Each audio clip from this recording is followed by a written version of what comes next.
Pemirsa, setelah jeda iklan berikut ini kami akan kembali dengan wawancara Ari Wahyu Priyadi bersama Guru Besar Antropologi Universitas Negeri Medan Usman Peli yang telah kami rekam sebelumnya. Dan topik kita kali ini adalah seputar peta kelompok-kelompok pemuda di Kota Medan dalam Pilkada Kota Medan 2005. Anda mungkin pernah mendengar sebuah ungkapan dari Medan yang sangat terkenal. Apa itu? Sangat singkat, ini Medan, Bung. Ini sebuah gambaran bahwa Kota Medan memberikan suasana, atmosfer yang keras dengan penduduknya, dengan temperamen yang keras, dan juga dikonotasikan dengan premanisme. Apakah benar seperti itu? Dan menjelang pemilihan kepala daerah secara langsung atau Pilkada Sung yang akan digelar tanggal 27 Juni di Kota Medan, yang akan memilih wali kota dan wakil wali kota, sudah ada dua pasang, yaitu yang pertama adalah pasangan Abdillah dan juga dengan HM Ramli. Kemudian pasangan yang pertama ini didukung oleh ke-8 partai yang ada di Kota Medan. Sedangkan pasangan Maulana Pohan dan juga Sigit Pramono Asri didukung hanya oleh Partai Keadilan Sejahtera. Yang menarik dari kedua paket ini adalah adanya pecah kongsi, yaitu antara wali kotanya sendiri Abdillah dengan wakil wali kotanya Maulana Pohan.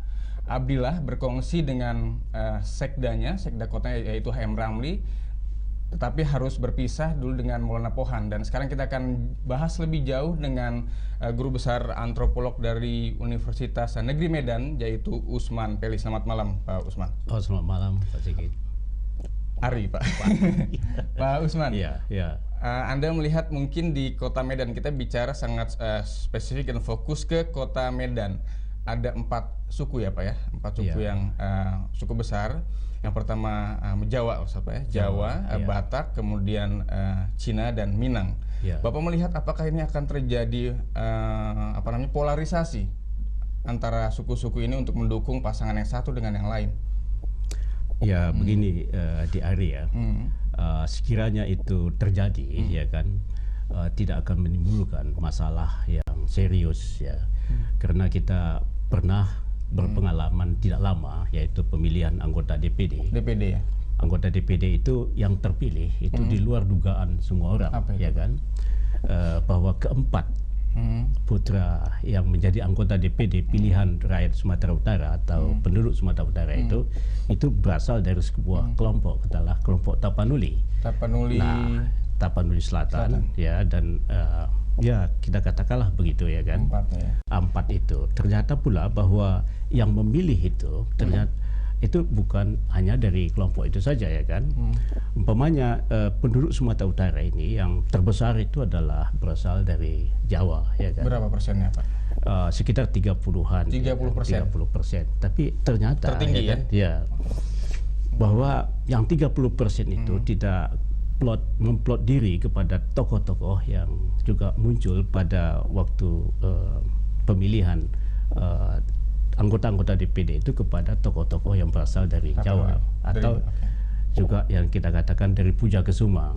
Putra Jawa kelahiran Sumatera ya. Betul juga, ada yang mengatakan putra Jawa berkeliaran di Sumatera. Ya, itu sebuah bukti bahwa tidak ada ya semacam konsentrasi ya kan kelompok-kelompok suku tertentu untuk memilih ya katakanlah tokoh-tokoh dari suku yang berasal daripada suku dia ya kan. Apakah Bapak juga ini artinya merekomendasikan bahwa tidak akan berguna, tidak akan bekerja kalau misalkan kedua pasangan ini menggunakan isu-isu primordial? Ya, isu-isu primordial itu kadang-kadang bekerja ya kan. Tidak selalu dalam tampilan politis atau religius ya kan. Kelihatan di sini itu orang memilih ya kan isu-isu tertentu untuk polarisasi tertentu. Tergantung isu yang dimainkan. Tergantung. Jadi kalau kita lihat umpamanya dua pasangan ini ya kan, pasangan yang pertama ini Abdillah dengan Ramli.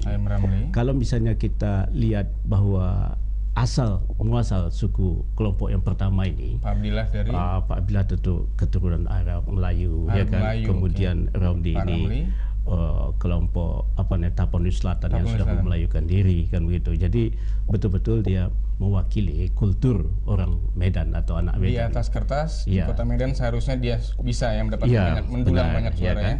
Tapi di samping itu kalau kita lihat juga ya kan kelompok Maulana Pohan Sigit Pramono dari Tapanuli Selatan dan kemudian Sigit, ya kan, kelompok Puja Kusuma yang silent majority di dalam pemilihan umum yang lalu, dalam pemilihan DPD kan begitu kan.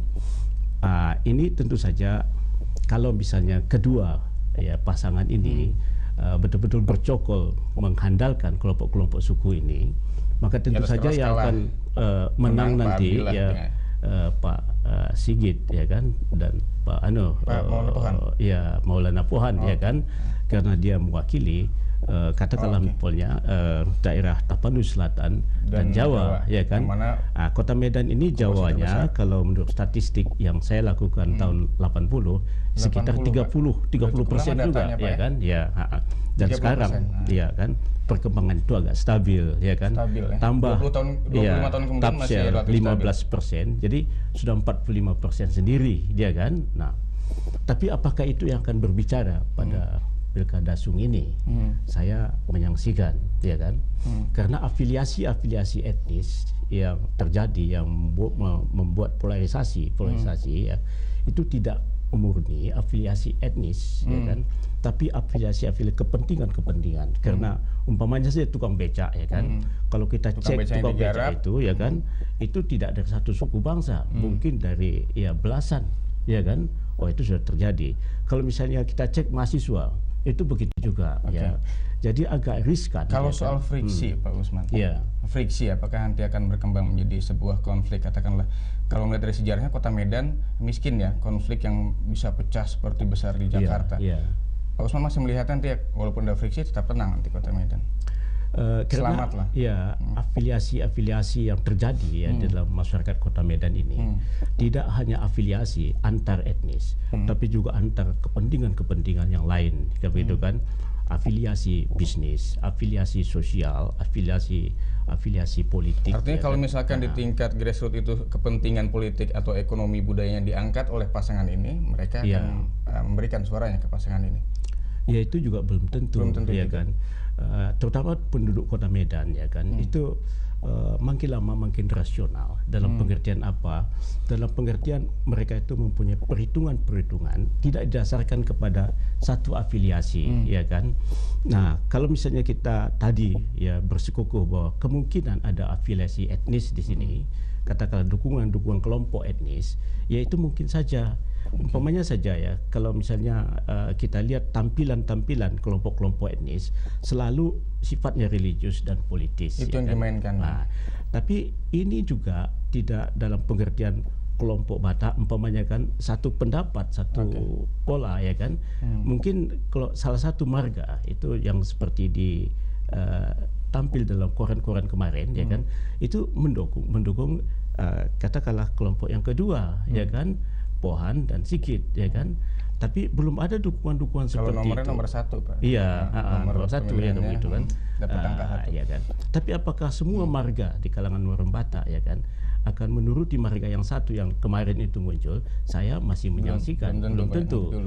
Begitu juga umpamanya ya kelompok-kelompok Mandailing, ya kan, yang kalau kita lihat bahwa Ramli itu juga dulu dicalonkan untuk Bupati Madinah, ya, Tapanuli Selatan, apakah mereka klop di sana?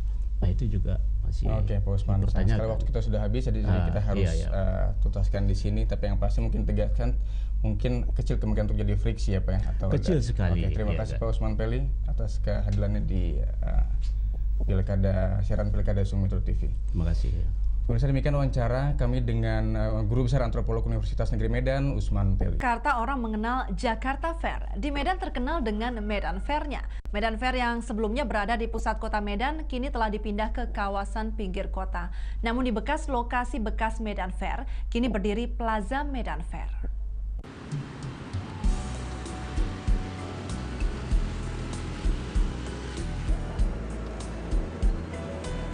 Inilah Plaza Medan Fair. Plaza yang terletak di Jalan Gatot Subroto yang termasuk kawasan pusat kota Medan ini terdiri dari 5 lantai dengan total luas bangunan 158.000 meter persegi.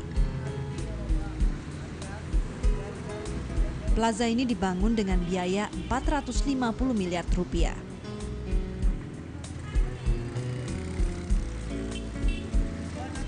Pusat perbelanjaan yang diresmikan pada tahun 2004 ini dirancang untuk melayani pengunjung dari segala lapisan masyarakat. Lokasi Plaza Medan Fair sebelumnya adalah arena pameran bernama Medan Fair. Dulu di sini digelar Pekan Raya Sumatera Utara hingga 31 kali. Kini Medan Fair dipindah ke Jalan Raya Medan Binjai yang termasuk wilayah pinggir kota. Medan Fair berpindah ke lokasi ini sejak 3 tahun silam. Mantan Wali Kota Medan periode 2000-2005 yang juga calon Wali Kota Medan 2005-2010 Abdillah menyatakan pemindahan Medan Fair dimaksudkan agar lokasi bekas Medan Fair ini bisa memiliki nilai tambah ekonomi. Saya nggak tahu yang mana saya jual. Taman Ria apa namanya itu, Plaza Medan Fair itu BOT 25 tahun kembali kepada kita. Dulu itu tanah PBB-nya aja kita nggak terima. Maka saya dengan Pak Gubernur tuh andilnya cukup besar membantu Kota Medan. Kita minta supaya itu dipindahkan. Sekarang di situ berapa ribu tenaga kerja. Pada saat pelaksanaan saja sudah 6.000 sampai 7.000. Sekarang berapa tenaga kerja yang diserap? Saat ini di Medan Fair tengah berlangsung Pekan Raya Sumatera Utara. Pekan Raya ini tepatnya berlangsung mulai 15 April hingga 15 Mei 2005. Sudah 3 kali Pekan Raya Sumatera Utara digelar di lokasi baru ini. Pekan Raya Sumatera Utara menampilkan produk dari seluruh kabupaten di Sumatera Utara.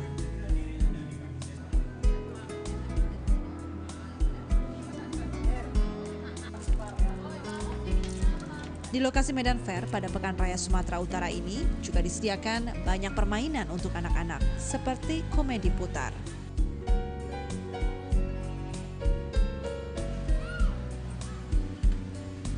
Seorang pengunjung Pekan Raya Sumatera Utara menyatakan kebijakan pemindahan Medan Fair ke tempat sekarang sudah benar. Menurutnya tempat yang lama kurang tertata. Menurut dia, pemindahan lokasi Medan Fair ke tempat sekarang juga bermanfaat untuk memperkenalkan wilayah pinggiran kota Medan.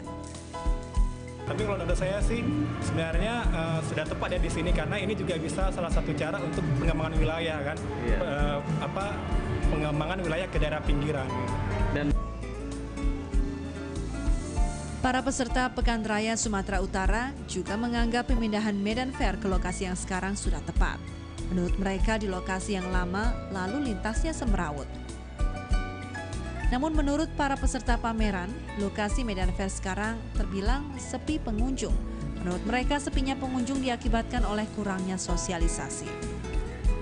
Karena itu mereka meminta pemerintah Kota Medan mensosialisasikan lokasi Medan Fair saat ini.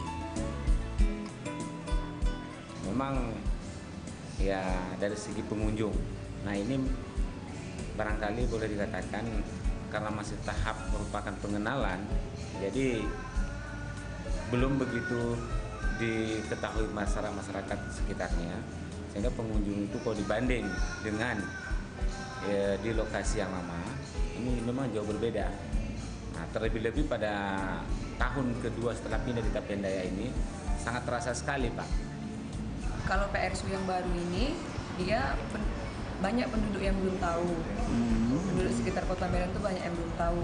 Dan lagi untuk datang kemari itu, kalau yang masyarakat menengah ke bawah itu transportasi susah ya, apalagi sudako, kayak angkutan kota, itu kan malam dia agak susah. Banyak kalangan berharap sepinya pengunjung Pekan Raya Sumatera Utara sungguh-sungguh karena kurangnya sosialisasi. Bukan karena warga Kota Medan lebih suka berkunjung ke mal dan plaza. Surya Dharma, Metro TV.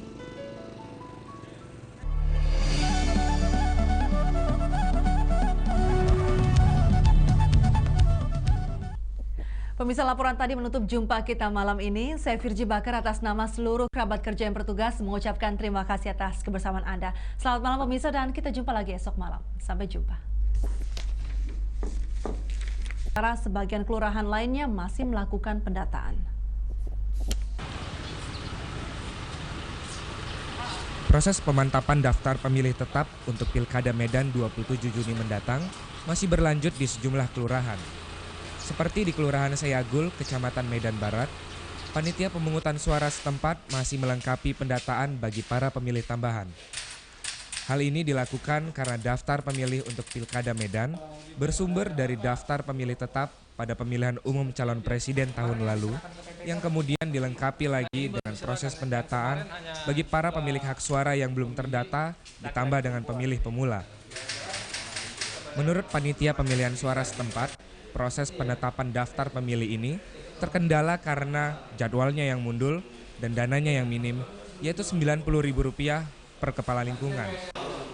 Bila pada pemilihan umum calon presiden tahun lalu di Kelurahan Sayagul tercatat 16.607 pemilih, untuk Pilkada Medan jumlah ini bertambah sekitar 250 orang dari hasil pendataan pemilih tambahan. Semuanya akan terbagi dalam 43 titik tempat pemungutan suara di kelurahan ini. Ditargetkan Senin besok sudah dapat menetapkan daftar pemilih tetap sekota Madya Medan. Muhammad Darwinsyah, Wakil Wali Kota Medan periode 2005.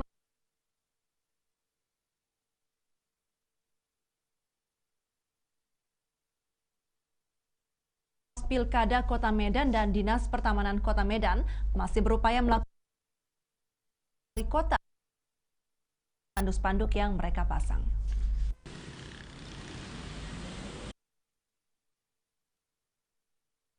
Pada 2005-2010, spanduk-spanduk yang berisi dukungan kepada para calon wali kota dan wakil wali kota Medan masih terpampang di berbagai sudut kota Medan.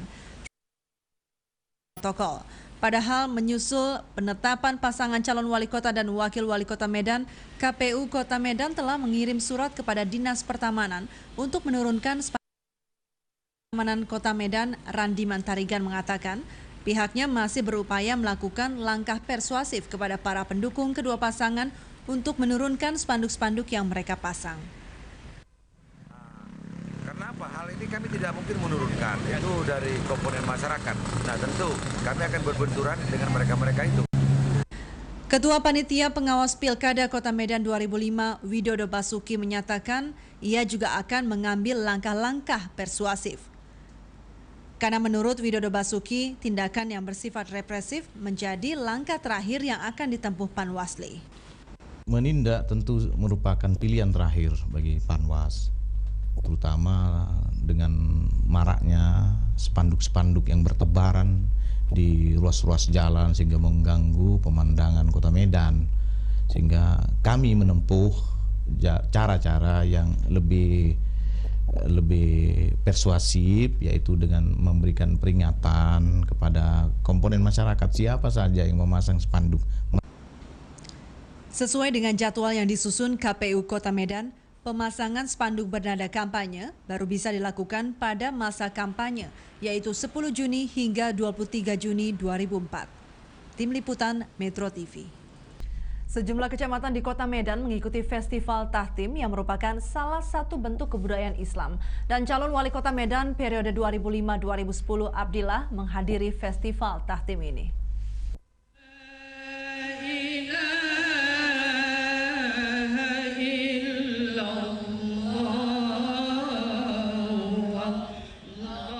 Beginilah suasana Festival Tahtim yang digelar di sebuah masjid di kawasan Padang Bulan, Medan.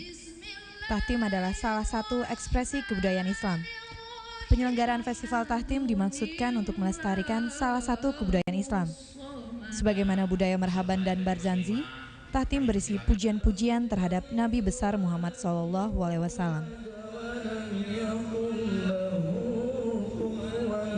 Festival Tahtim ini diikuti oleh 3 kecamatan di Kota Medan. Diikuti oleh 11 kelompok dan setiap kelompok beranggotakan 8 sampai 11 orang.